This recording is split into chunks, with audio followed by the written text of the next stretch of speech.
Technology has reshaped the world by enabling possibilities that did not seem possible just a few years ago. It has resulted in a thinking revolution that pushes the limits of human potential. Thinking big is a mental practice that allows us to take active control of our own lives. It is not daydreaming or imagining a beautiful future. Learning to think big can help us move from being mental prisoners to finding freedom in our thoughts. Great ideas, hard work, and perseverance do not guarantee success. The path we choose to implement those ideas, tiny decisions every step of the way, openness to updating our belief system, with the courage to change course if necessary, and having checks and balances in place to learn from our systems are what can lead to success. It is still not guaranteed because there is an element of chance involved, which is beyond our control. Thinking big does not end with visualizing a better future. Rather, it is the start of a commitment to think right every step of the way. So let's look at how big thinking looks in action. First, you have to make a list of your thoughts and ideas.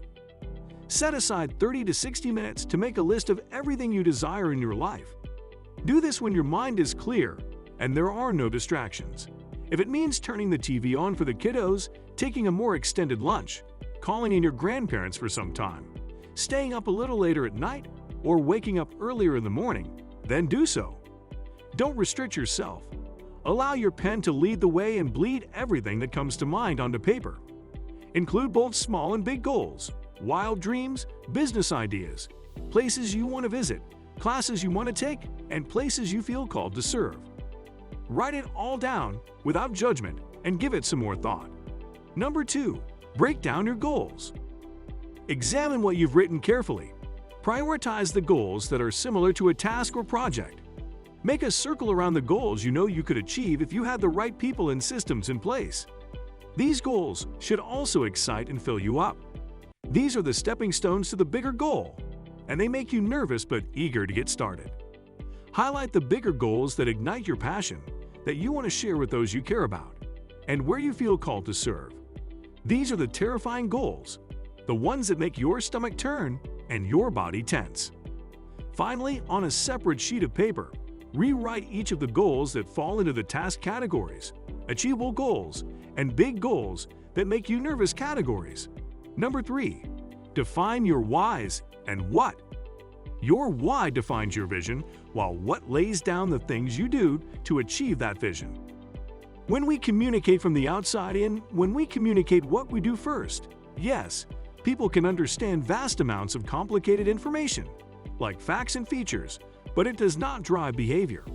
However, when we communicate from the inside out, we are directly communicating with the part of the brain that controls decision-making, and our language part of the brain allows us to rationalize those decisions. Knowing your why will not only help others follow your lead, but it will also serve as a guiding principle along the way. So when you think big and imagine your future self, ask yourself, what do I want and why do I want it? When you know why you do what you do, your what will find its way to be in sync with your why.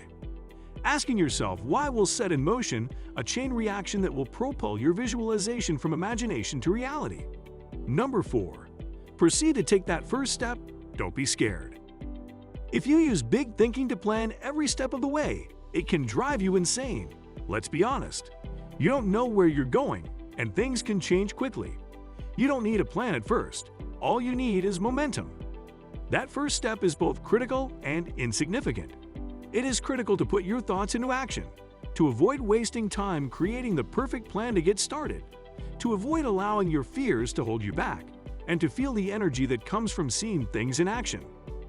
It is irrelevant in the sense that it makes no difference where or how you begin. What matters is how you adopt and incorporate changes along the way. Don't overthink things. Define a few steps as you see fit. Choose the one that best aligns with your strengths and just do it. Number 5, be consistent and deliberate. Nothing big ever happens unless you are intentional in your daily work. It's working even when no one is looking, when you don't want to, or when your mind tries to distract you. Putting in small amounts of effort consistently and making small steps forward every day may appear insignificant at the time, but the benefits compound over time. Consistency and deliberate practice not only builds momentum and helps you push forward, but it also serves as a medium for experimentation, trying new ideas, and carving out a path with maximum potential. Number 6. Learn to embrace discomfort and practice experimentation. Yes, your life may initially suck because the results may be disappointing. However, if you don't try an experiment without fear of failure, you might never find the one bet that will propel your idea to success. Results improve because either your practice improves them or you find the key project that propels your idea forward. It is not possible unless you embrace discomfort, adopt a learner's mindset, practice without fear of failure, and experiment with small bets to find the one that will make a difference. The important thing about small bets is that they are manageable. You give it a shot. It should only take a few months. It either succeeds or fails, but you get valuable feedback to guide your next steps. This approach contrasts with the idea of selecting a bold plan and placing a large bet on its success. Thinking big without experimenting will keep your ideas at the level of fantasy. Seeing them in action will bring them to life. Number 7. Understand that your attitude counts. Intelligence is not everything. Intelligence is valuable, but it is not everything. What is more important is how you apply your knowledge, what steps you take to learn new information, and how you broaden your circle of competence. Inadequate intelligence could be used as an excuse to not think big, to stop trying, and to give up too soon. However, attitude is more essential than intelligence. It is not so much how much intelligence you have, it is how you use what you do have. The thinking that guides your intelligence is far more important than the quantity of your brain power. You could have all the intelligence in the world and still do nothing. Number 8. Others can put you down, don't let them. It's easy to become consumed by the negativity of those around you. They might start saying your idea isn't that great, it won't work. Why are you wasting your time? Go do something else instead. I'm not suggesting that you hide from the reality of your situation or completely disregard advice, even if it contains some truth. Think about it, put things in perspective, and then make your own decision.